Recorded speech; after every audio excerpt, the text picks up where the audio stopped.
नमोस्तु चरश्री। एस के जैन असम से आपके श्री चरणों में अपनी शंका रख रहे हैं। आत्मा अमूर्त है और कर्म मूर्त है, तो दोनों का एक साथ बंध कैसे हो सकता है? कृपया समाधान करें गुरुदेव। जैन आगम में 6 प्रकार की द्रव्य होती हैं: जीव, पुद्गल, धर्म, अधर्म, आकाश और काल। इनमें जो 2 द्रव्य हैं बहुत अत्यंत महत्वपूर्ण द्रव्य हैं, जो हमारे देखने, समझने और अनुभव में भी आती है: आत्मा और पुद्गल। आत्मा और पुद्गल जो है ये विभाव रूप और स्वभाव रूप दोनों प्रकार से कार्य कर सकती है। स्वभाव रूप शुद्ध स्वभाव को भी प्रकट कर सकती है, या फिर ये अनादि से विभाव रूप भी रह सकती है। और पुद्गल भी इसी प्रकार से अपने शुद्ध स्वभाव को प्रकट हो जाता है, या स्कंद मन करके विभाव रूप को भी प्रकट हो जाता है। तो जीव जो है अनादि से अपने स्वभाव से च्युत है, और च्युत होने के कारण जो है यह जीव जो है कर्म से बंध जाता है। देखिए, कर्म तो पौद्गलिक हैं, ये निश्चित है, तो वो मूर्तिक हैं, रूप रस गंध वर्ण से बिल्कुल सहित हैं। आत्मा रूप रस गंध वर्ण से जो है सहित नहीं है, लेकिन अपने अमूर्तत्व जो स्वभाव है कर्म के कारण वह उससे भी कथनचित च्युत होती है। जब तक यदि अपने अमूर्त स्वभाव से च्युत नहीं होगी तो वह कभी भी कर्म से बंध नहीं सकती है। तो कर्म से बंध होने में आत्मा भी अपने जो अमूर्तत्व स्वभाव जो है उससे वह च्युत हुई है, तभी जाकर के वह कर्म को बंध प्राप्त हुई है। इसलिए नेमिचंद्र स्वामी ने जो अपनी द्रव्य संग्रह में उन्होंने कहा है, कथनचित आत्मा मूर्तिक है। कथनचित आत्मा क्या बोले? मूर्तिक है। किस अपेक्षा से कहा? क्योंकि कर्म सापेक्षता की अपेक्षा से, कर्म से बंधे होने की अपेक्षा से वह अपने इस अमूर्त स्वभाव से वह च्युत हुई और मूर्तिकपना उसमें आया, जिसके कारण कर्म भी उससे क्या हुए? बंधते जा रहे हैं। जब वह अपने अमूर्त स्वभाव को प्रकट करेगी तो वह कर्म भी क्या होंगे? निर्जीर्ण हो जाएंगे, क्षय को प्राप्त हो जाएंगे। तो समझ में आया आपको कि अनादि से आत्मा से कर्म कैसे बंधे हुए हैं? इस व्यवस्था के नियम से ही बंधे हुए हैं। कोई ये बोले कि आत्मा और कर्म बंधे होने के बाद भी बिल्कुल एक दूसरे से बंधे नहीं हैं, कर्म कर्म से बंधा है, आत्मा तो बिल्कुल भिन्न है, आत्मा तो बिल्कुल जुदा है। यदि जुदा और भिन्न मान लेंगे तो कभी भी आत्मा को कर्म का फल नहीं मिलेगा, और ना ही आत्मा किसी पौधलिक आदि से क्या बंध नहीं सकती है यदि अमूर्तिक रहेगा। आकाश बनता है क्या? काल द्रव बनता है, धर्म द्रव अधर्म द्रव भी तो अमूर्तिक है, आकाश भी अमूर्तिक है। उससे पुद्गल क्यों नहीं बंध जाता है? उससे भी बन जाना चाहिए, उसमें भी एक में एक हो जाना चाहिए, लेकिन ऐसा होता नहीं है। आकाश में पुद्गल रहे पर आकाश से बंध को प्राप्त नहीं होता है। आत्मा से ही क्यों बंध को प्राप्त होता है? तो आत्मा अपने निज भावों को विभाव रूप करती है और अपने अमूर्त स्वभाव से च्युत होती है, तो कर्म आत्मा के साथ एक में एक हो जाते हैं, एक क्षेत्र अवगाह स्थित हो जाते हैं, और जाते समय आत्मा को फल देके जाते हैं, जिससे आत्मा जो है कभी सुखी होती है और कभी दुखी होती है। नमोस्तु चरश्री। पवन जैन गोवा से आपके श्री चरणों में अपनी शंका रख रहे हैं। भेद रहित सामान्य ग्रहण करना निज दर्शन है, क्या यही निज दर्शन सम्यक दर्शन है? यदि ऐसा है तो ऐसा निज दर्शन तो मिथ्या दृष्टि को भी हो जाता है, तो कृपया मार्गदर्शन करें गुरुदेव। देखिए, 2 प्रकार का उपयोग बताया है, एक दर्शन उपयोग और एक ज्ञान उपयोग। सामान्य जो ग्रहण होता है वो दर्शन उपयोग, जो विशेष ग्रहण होता है वो ज्ञान उपयोग।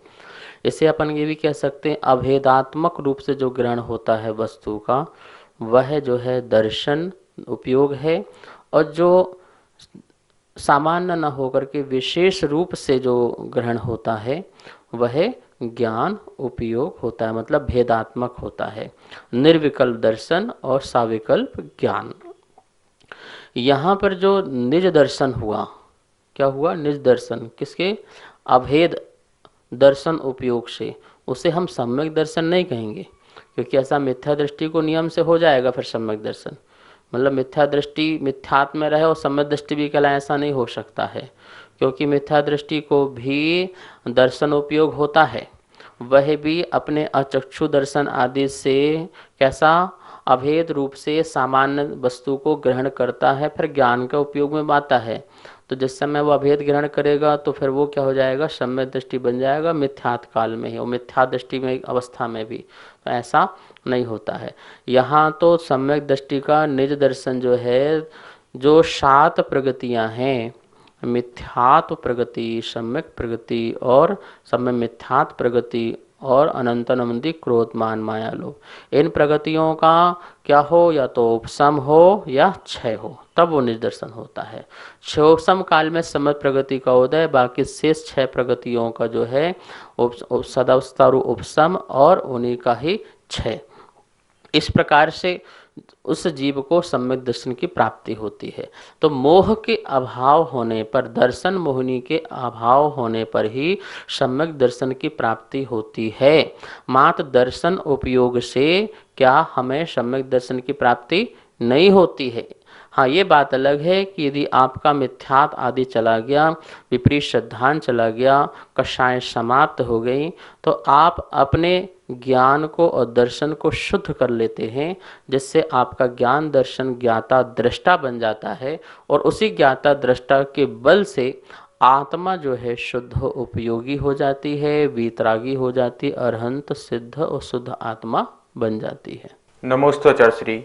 ममता जैन गुवाहाटी से आपके श्री चरणों में अपनी शंका रख रही हैं।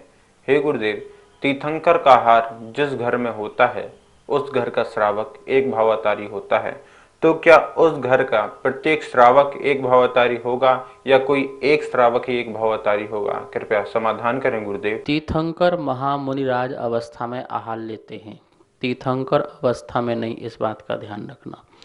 और जब वो दीक्षा लेते हैं तो आहार को निकलते हैं, तो प्रगाहन करने वाला, उनको आहार दान देने वाला, जो उनकी अंजलि में आहार देता है, ग्रास देता है, वो व्यक्ति जो है एक भवतारी आदि होता है। ठीक है ना। अनुमोदना करने वाले नहीं कि बाहर खड़े होकर के अनुमोदना कर रहे हों, वो एक भवतारी हो जाए। जिन्होंने साक्षात आहार दिया, तो उनके घर में जितने लोग हैं वो सभी दें, तो सभी वो मोक्षगामी जीव हो जाते हैं। लेकिन जो देख रहे हैं वो उसी भाव से या अगले भाव से जाएंगे, ऐसा नहीं है। उनके कितने भी भाव लग सकते हैं, लेकिन जो दे रहा है, क्योंकि तीर्थंकर महामुनि राज के आहार देने की जो विशुद्धि है वो अद्भुत है। साक्षात जब उनके सामने खड़े होते हैं और उनको अपने हाथ में ग्रास देते हैं, तो उतनी विशुद्धि जागृत होती है कि वह जीव अपने असंख्यात कोटियों के जो कर्म हैं वो वहाँ पर निर्जीर्ण कर लेता है, और जो उसकी संसार की जो सीमा है वो कम हो जाती है। नियम से अच्छी विशुद्धि से अच्छे स्वर्ग आदि में उत्पन्न होता है, और वहाँ से आकर के जो है मोक्ष चला जाता है। या तो उसी भाव से मोक्ष जा सकता है, या फिर अगले भाव से मोक्ष चला जाता है। सभी को सादर जय जिनेंद्र। जैसा कि आप सभी को विदित है कि पूज्य गुरुदेव के द्वारा नित्य आगम के अनुसार आप सभी की शंकाओं का समाधान किया जा रहा है, जो कि पारस चैनल के माध्यम से नित्य शाम को प्रसारित होता है, और पाठशाला भी प्रचारित की जाती है, जो कि तत्वार स्वाध्याय की पाठशाला होती है। ये प्रोग्राम पारस चैनल में शाम 5 बजे से 5:40 तक चलता है। आप सभी अवश्य देखें, और जिस प्रकार से संबंधित, किसी भी प्रकार से संबंधित ये कोई भी शंका आपके मन में है, तो आप नीचे दिए गए नंबर पर भेजें। आपकी शंकाओं का समाधान पूज्य गुरुदेव के मुखारविंद से आगम के अनुसार किया जाएगा। जय जिनेंद्र।